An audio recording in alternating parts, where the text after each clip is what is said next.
Welcome back aboard Arabella, where Steve, Robin, and Akiva are spending the week moored in Mattapoisett to get a few things done before beginning the journey north back to the coast of Maine. If you watched last week's episode, you saw the engine cut out while we were at Cuttyhunk Island, and we had to get towed the rest of the way. This week, Steve finds out if the engine is as ready for the sailing season as they are.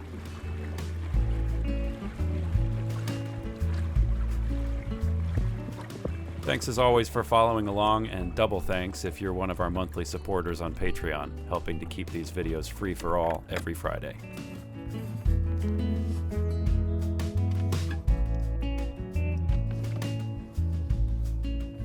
Wait. Okay. Go on.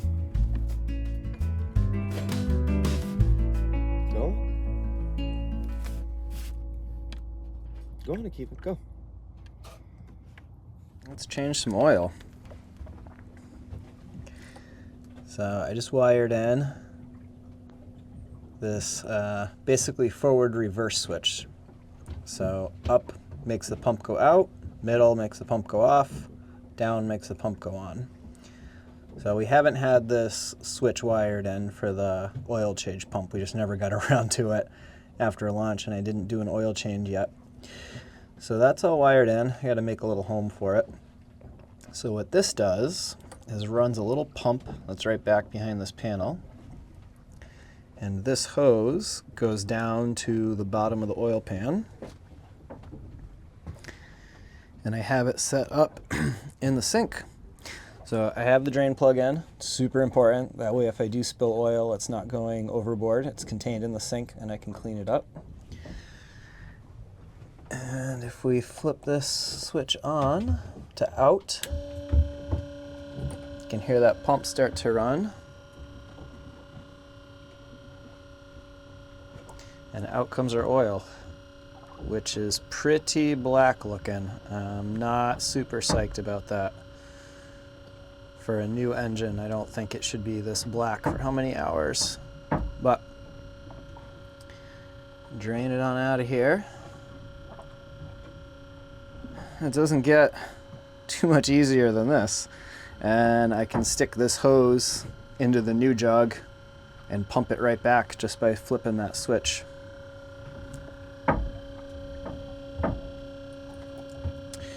And we've got the on, off, in, out here. And then we also have it here.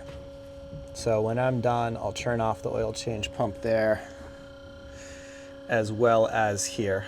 So the chances of that switch accidentally getting bumped and us pumping the oil out is pretty slim to none. And then right here is the fuel filter, and this is the oil filter. And I rigged this bucket, and it just lives there. And I can kind of spin it out of the way, crank off that oil filter, catch anything that dribbles out. But we'll get this system emptied first, and then we'll pop that off. And then I can move the bucket over and hang it off of the fuel filter and do the same thing. So we'll get those swapped out while we're at it.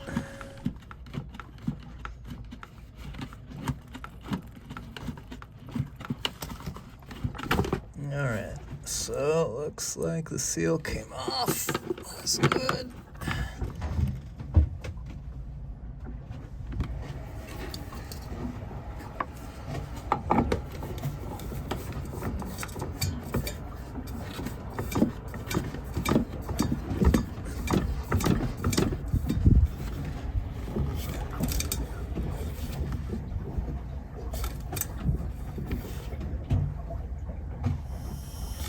Alright, so old oil is out and the new oil is going in.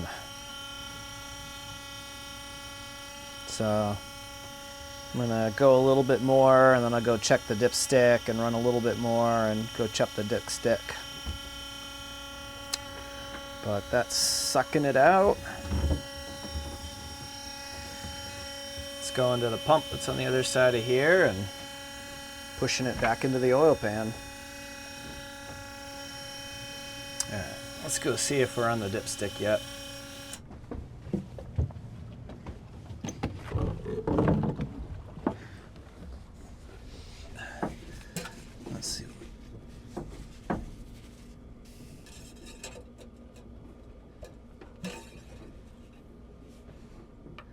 we're just on. I can pull the switch over here.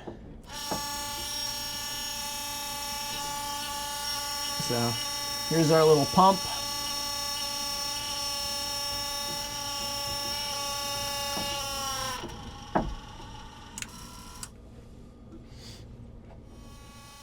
Check the dipstick here.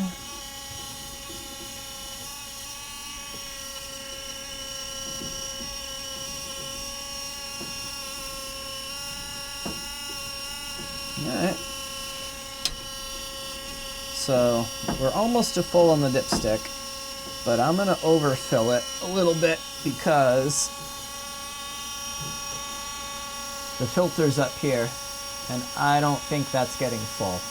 So I want to make sure that we've got a little more oil in here than we need so that we can start to fill this up. I'm going to run the motor for a second, check it, run it for a second, check it, until I'm sure that that oil filter's full.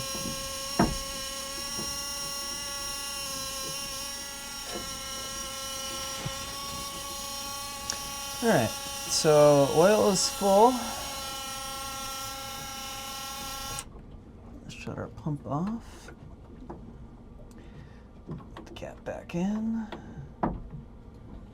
I opened up the fill cap here when I pumped the oil out and put the oil in because we want the air to be able to escape. All right, let's go see if we can turn this thing over a couple times.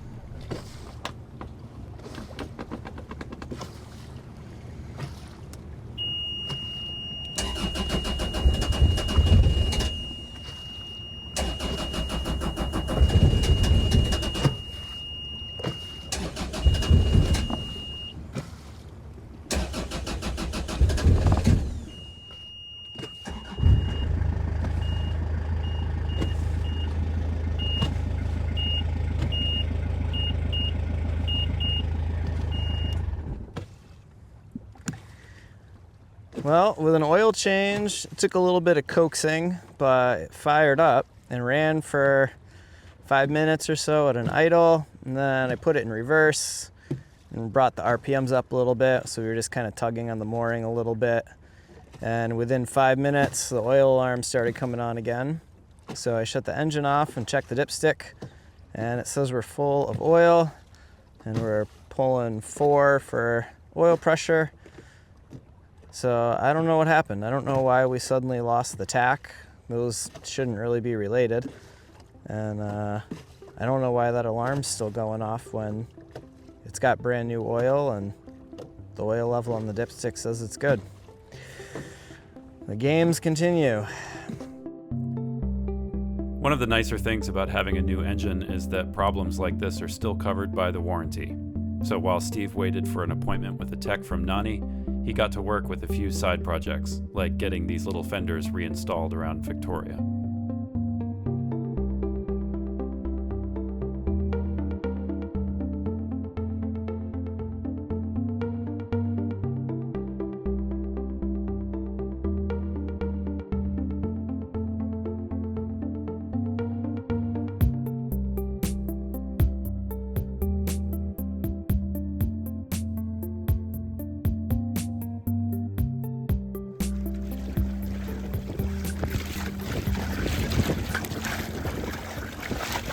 So throughout my entire life, I've been a super light sleeper. I fall asleep pretty easy, but I wake up a lot and I go back to sleep pretty quickly.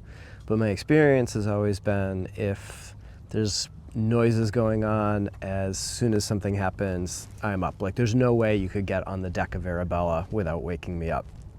Robin, on the other hand, you could have a parade go by and fire cannons and she'd probably sleep right through it. So Dream is clinically shown to help improve sleep. So they have components in it to help you fall asleep and stay asleep and help support you through your various nighttime sleep stages. They sent us this chocolate peanut butter flavor and cinnamon coca flavor, as well as a nifty little battery operated frother for mixing. We took a little bit of one of the packages to England with us, and I can say that I think it makes a significant difference. I feel like on the nights that I've used it, I've stayed asleep a bit better, and I've woken up less.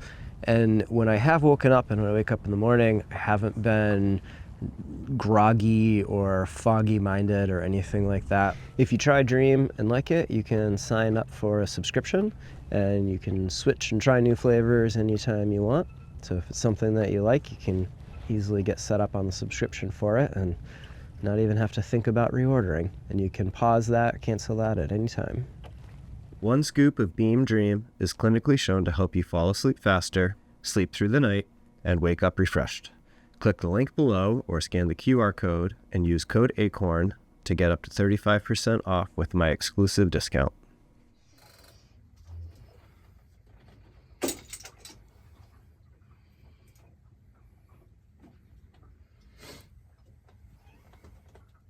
Jesse was super helpful. So the motor didn't want to kick over. Well, it churned over, but it didn't want to start. So it took a little bit, but Jesse realized that it wasn't getting fuel for some reason, which is like a new problem. That's one we weren't having. So apparently we got an airlock somewhere in there. So a bunch of pumping, bleeding, draining, and we finally got the flow to be back to what it should be. And then once the flow was good, so the engine had fuel, things fired right up, and the oil sensor seemed fine. The light didn't come on. We ran it under load for quite a while. So Jesse said he thinks that everything's good. He doesn't think I did any serious damage by running it dry. I'm just super pissed at myself because I know way better, and it was on the list of things to do before we left, and life got crazy and I didn't, and now we pay the price. Yeah, let me point out where Ed's mooring is. I have kind of vague directions from him. Okay. And go see if we can find it. Perfect. All right, I checked the oil. I'm never making that mistake again. I will stop kicking myself for it eventually, I promise. I'll fire up the motor. Do you want to walk up forward and drop that mooring line? Sure. And then be ready to snag Ed's. Sure. I'll head that direction and yeah, just help guide me. You'll probably see it before I do. Okay. Yeah, sounds good.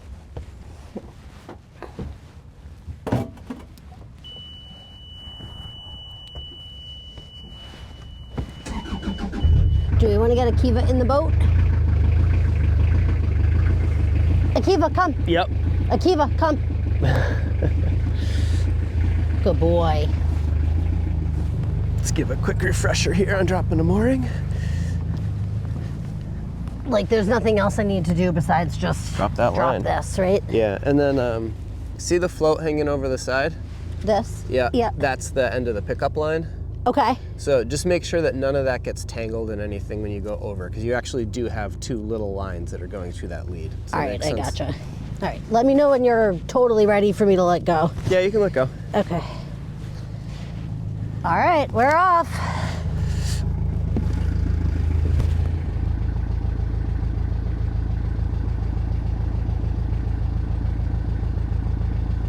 Yeah, it looks like it. Cylindrical that's it. mooring with a orange float and a milk jug. There we go.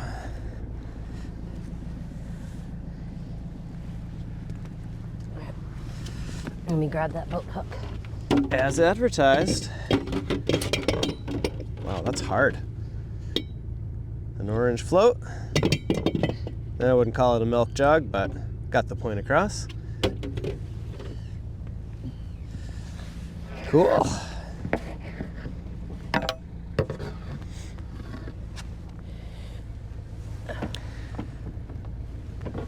We picked up our first mooring of the season, just you and I.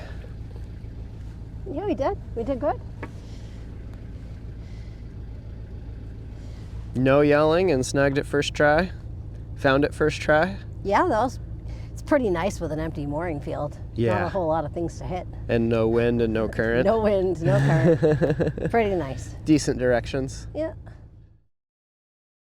So if you remember when we were back in Harwichport, we got Starlink up and running which was easy to do considering we had ready access to shore power. So now that we're back out cruising again, we don't have that access to shore power anymore. And while we can run the Starlink off of the inverters, it's better to run it off of DC power. I actually don't understand any part of that. I just know that I've been told that. So we are going to try to convert Starlink to DC power. We have not had any luck. There's really no information out there about how to do this. But we reached out to Starlink Tech, got some information, and I phoned a friend on this one. I've got my friend Mike here from Rose Audio Video, and he's going to help hopefully try to configure this so that we can run the Starlink over DC power. Yeah, so all I know is that this was the conversion kit that we bought on Amazon, but it's not working. It seems to me like that the amount of power that it's able to, or the amount of power you're able to draw on it isn't enough for the Starlink to fire up. And then these are the things that you and Tony told Steve to buy. I mean, it doesn't need much.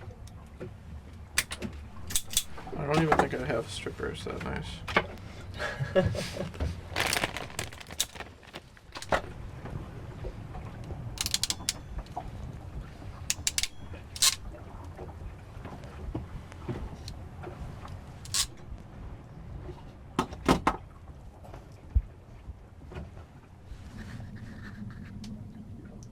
Try applications, maybe.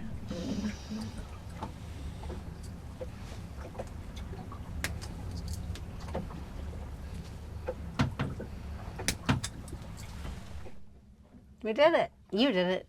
Thank you. Reddit did it. Yeah, it was a combination of like 7 Reddit threads, 800 blog articles working with different generations of Starlink dishes with different wiring. So I'm just like, oh, being able to sit here and work, and especially this week's going to be beautiful. I can work in the cockpit. That's gonna be so nice. So excited. With the Starlink now drawing on the batteries, the amount of power being generated on deck will need to increase, and some of the current solar panels aren't quite pulling their weight. There's 2 of these big portables on deck. This one's baking in the sun right now, and it's not producing nearly as much power as it should. And there are wires that connect one panel to the other. And every time you fold them, those eventually wear out. And with these being flexible a little bit, and Akiva continually walking on them because we can't get them to not walk on them, they're just getting tired.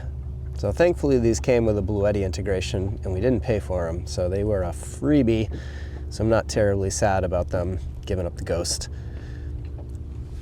But if they're not producing them a lot of power, there's really no point in having them on the boat. And we have a couple more of these rigid ones. So we'll see if we can get these set up today and see if we can pull some more power. There you go, fridge kicked on, so that's running. And over 200 going out, 147 coming in.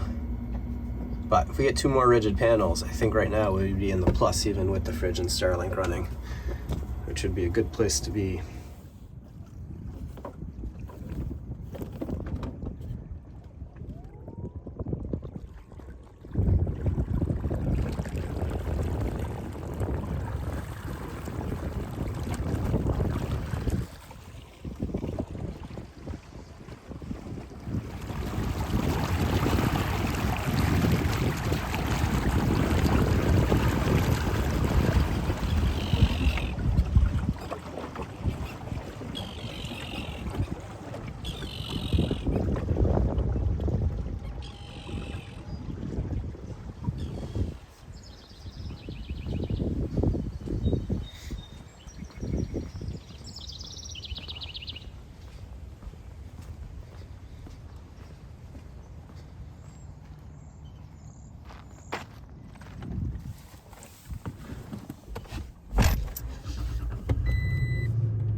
So big difference having the 2 rigid panels added. So right now we're getting 160 watts from the Dodger and another 147, 48, 44 from the portables, which is way more than we were getting with the collapsible ones.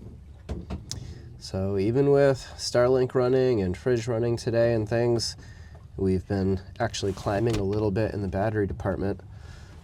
And we are under partly sunny skies, mostly sunny skies.